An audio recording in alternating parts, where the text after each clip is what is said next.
With the release of the new killer, the Houndmaster, Dead by Daylight just received a new great utility perk called Scourge Hook Jagged Compass.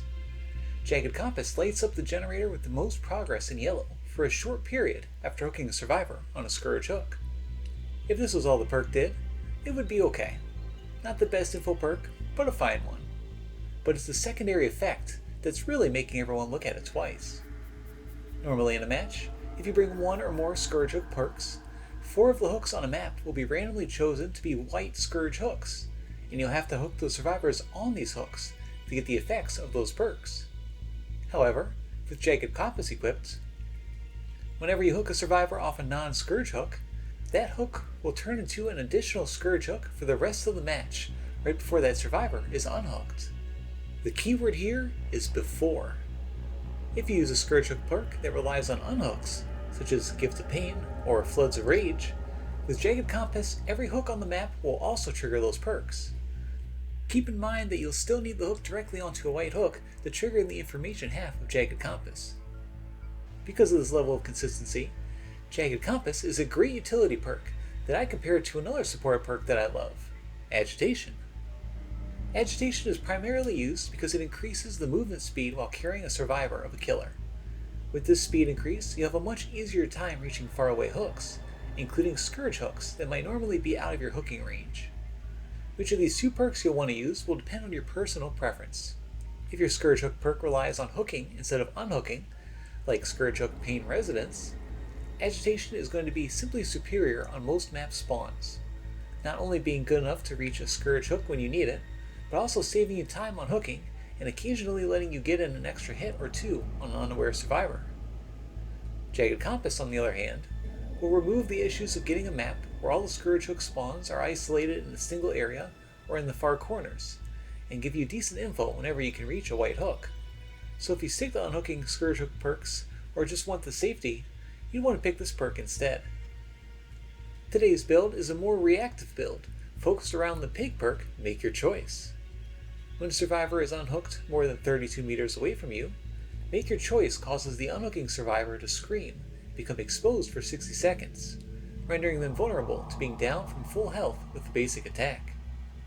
Make Your Choice forces the unhooker to make a choice: hide and let the recently unhooked and injured survivor get tunneled by the killer, or stay and get the returning killer's attention and be willing to put themselves at risk. Normally, you'd have to rely on your game sense, along with knowing what every survivor's particular scream sounds like, to know just what survivor is exposed by this perk. But with Scourge Hook, Floods of Rage, the auras of every other survivor are going to be revealed whenever a survivor is unhooked from a white hook, and that includes the vulnerable one. And don't forget that we're running Jagged Compass, so we're going to get this information on every single unhook. Pop Goes the Weasel is our final perk. Pop makes our generator break regress generators more after we hook a survivor. Our build is very light on game slowdown, so we're going to use the info gained from Jagged Compass to know precisely where to apply Pop for maximum effect. Because we'll need both slowdown and map mobility to make this build work, the killer we'll be using is the Onryu. Sadako, the Onryu, is a natural choice for this build. She has the ability to teleport to any active television on the map. Doing so will temporarily turn off that television and infect every survivor by any active TV with a stack of Condemned. With 7 stacks, Sadako will be able to instantly kill that survivor once they're incapacitated, indicated by a red band on the user interface. Her other ability lets her demanifest, turning intangible to survivors, partially invisible, and making her unable to be stunned by pallets, although she'll still have to break them to pass by them. Survivors will have to deactivate TVs and take the resulting tape to another television to remove a few stacks of Condemned. While getting a kill this way will not happen every game, survivors will be forced to spend valuable time navigating the map and playing with the televisions to avoid dying, slowing them down in the game drastically. In addition to that, because she can teleport so freely, triggering Make Your Choice and returning to the survivor will be easy. You can even demanifest and pass right through another survivor if the unhooked survivor tries to body block you. For our add-ons, we're going to be keeping it simple with 2 common ones that make it a little bit easier to apply stacks of Condemned. Now, in a future video, I plan on showing a more active and less reactive build of Jagged Compass. So if you're interested in seeing that, or you simply enjoyed watching the build, don't forget to like and subscribe on this video. But for now, let's get on to the gameplay.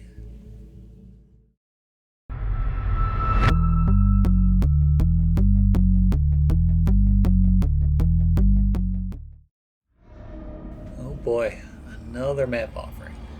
I'm so happy those sacrificial wards that block map offerings are moved to common. And if that's not the best change this game has had in years, I don't know what is. But honestly, Farm is not a terrible map for this.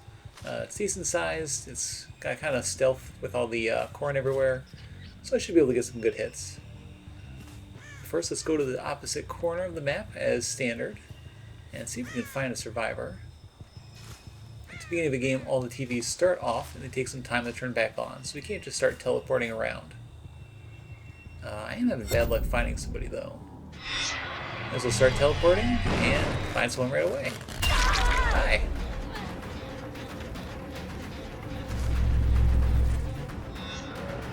Get a couple of early stacks condemned since everyone is by these TVs. With Make Your Choice, I don't really need to be spreading my damage states like this. But I think it's just kind of helpful for early game slowdown, especially if survivors are going to make a mistake, like dropping Gen Palette at 5 gens.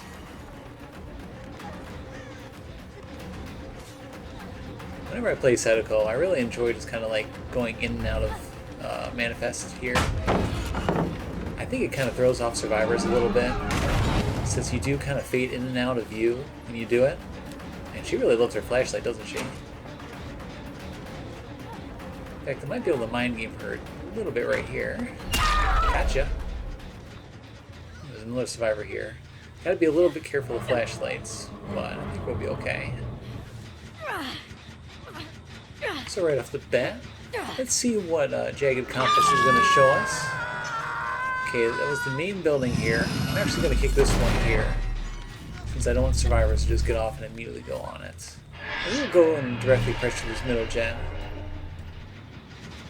This one is a little bit further ahead. That's okay. There's Make Your Choice up. We see auras. And it's actually going to be closer just to run back here. We're going to go for our juicy Make Your Choice target. We'll just pass on through that unhooked survivor and get a nice free down here. And Sadako is just a fun killer. I have a hard time judging just how strong she is, but I do like her. I don't know if we can get to the middle gen in time, yeah. So I'm just going to pop this one, I guess. Probably should use that first pop in the middle gen, but yeah, I'm just following my gut here. Okay, they're getting some distance here. Make Our Choice is still active despite the fact that we've already downed that survivor. So it's not going to trigger again until it's off cooldown. Let's go for the unhooked survivor, even though they're not vulnerable. Although she does have a lot to work with over here. And she's healthy. You know, I'm going to go back, see if they're going for that generator. Put a couple extra stacks condemned. Yeah, these scratch marks here tell me they were probably going for that TV. We're going to demanifest here. Let's see what she's doing.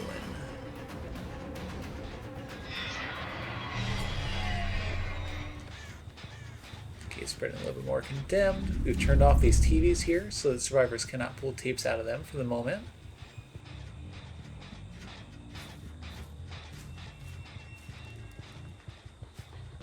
Oh, here you are.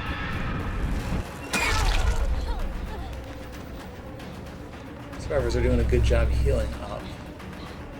With Make Your Choice, it won't matter too much. You know what, I might have been able to make it to this. I was playing it a little bit safe since you won't get stunned, demanifested, but you know, I'm happy to get rid of these pallets here. Here she doesn't make it anywhere though. Nobody behind me? I'll pick her up. Oh. Ooh, that was scary there.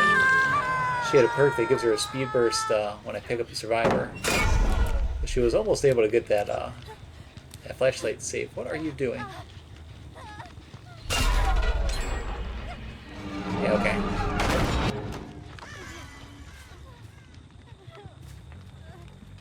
Oh, what was I saying? Yeah, so luckily, you know, I picked her up way up from that pallet there. She makes a mistake because I was de-manifested. To be honest, I'm kind of happy that she's blinding me at these pallets here. It's using up valuable batteries on her flashlight, which is less likely she'll blind me later on when I'm carrying a survivor. Yeah, lack of a red stain here is messing her up a bit. At least I think there's no red stain when you're de-manifested. I'm not sure. One of those things I probably should test out on my own. Find out. And they're a little too far away. You're just giving me a free hit, which I will happily take. Everybody injured means make your choice is not necessary at the moment. Where'd she go? There she is. Just gonna camp pallets here.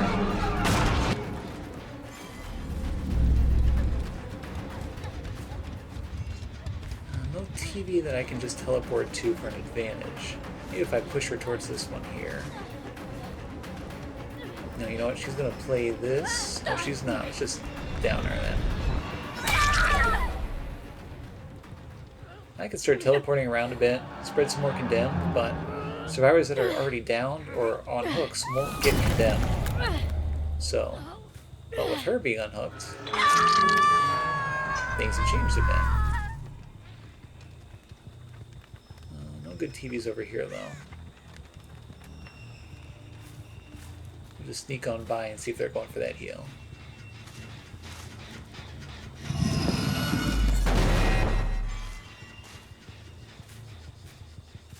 I'm not seeing anybody over here.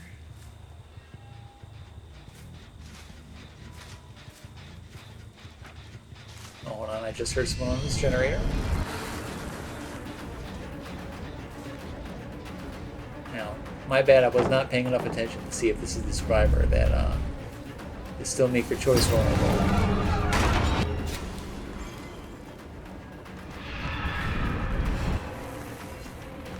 And that pallet's already gone. Nothing but a big dead zone over here. It is not her. We would have had it just in time. But you know what? She's a little bit more vulnerable.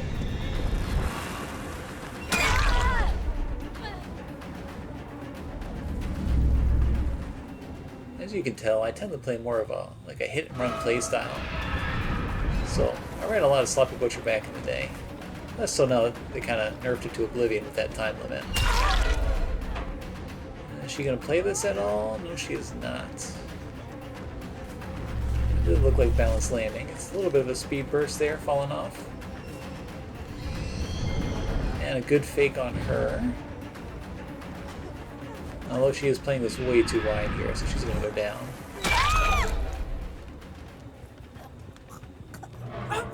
Pick her up. You know, we should be doing more teleporting around. I am not spreading enough condemned. It's tough to tell exactly how much condemned each survivor has, but I haven't seen a lot of tapes, so it is building up a bit. And you doing a gen by a TV was probably not the best move. I'm going to use my pop stack here while I still can. Okay, so let's just look around here. I'll leave her on the ground just for a minute. Head back, see if we can get some make your choice value. You were not the one I was going for, so it looks like the other survivor made their choice to only really give me one option of who to chase. And I'm pretty sure she's on death hook, so that was probably a mistake by that other player. I dead her? No? Okay, let's put you up. Yeah, see, this is the thing. Even if you're vulnerable for make your choice as a survivor, you gotta be smart about this. I mean, she's out of the game now. So, I mean, they're in a much more tricky spot than they would have been had they just taken the chase. Oh, and look here. Ooh, good sprint burst, but this Sable here, she is fully condemned. And And it's nice of you to take a hit here, but I want my condemned kill. Right now we gotta be smart. We gotta turn off these TVs around here. What are you doing? You know, I might not even need the condemned kill if you guys are gonna play this sloppy. This other girl, she's not going for a tape. She did have a flashlight. So I think she thinks I'm gonna go for a pickup. Oh, why are you still here? Well, goodbye.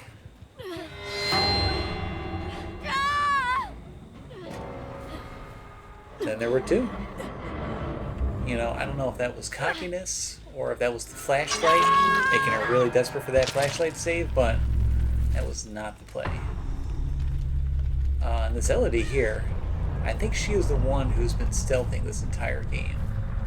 Her stealthiness may pay off here. Now that the third survivor is dead, hatch has spawned. So I'm just going to teleport a little bit, see if I can see some scratch marks, see if I can hear the hatch, and just try to beat her to it. I don't believe there was a hatch offering.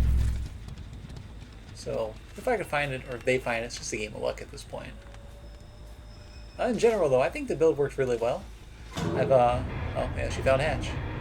I've tried this build out a few times, and I've had pretty consistent results. It's a lot of fun, especially on the Onryu. And yeah, look at the prestige levels of these survivors. I mean, these were not brand new survivors. That was definitely a game they could have won, had they played a little bit slower and just a little bit more carefully. This build trades a bit of slowdown for pretty strong info and pressure, if you play a killer that can take proper advantage of Make Your Choice. If the Onryu isn't your cup of tea, you can easily run any killer that has enough mobility, such as the Wraith or the Dredge. But just be aware that your lack of strong slowdown is going to make some games run a little bit close to the wire. I hope you enjoyed the build and the video, and as always, thank you for watching.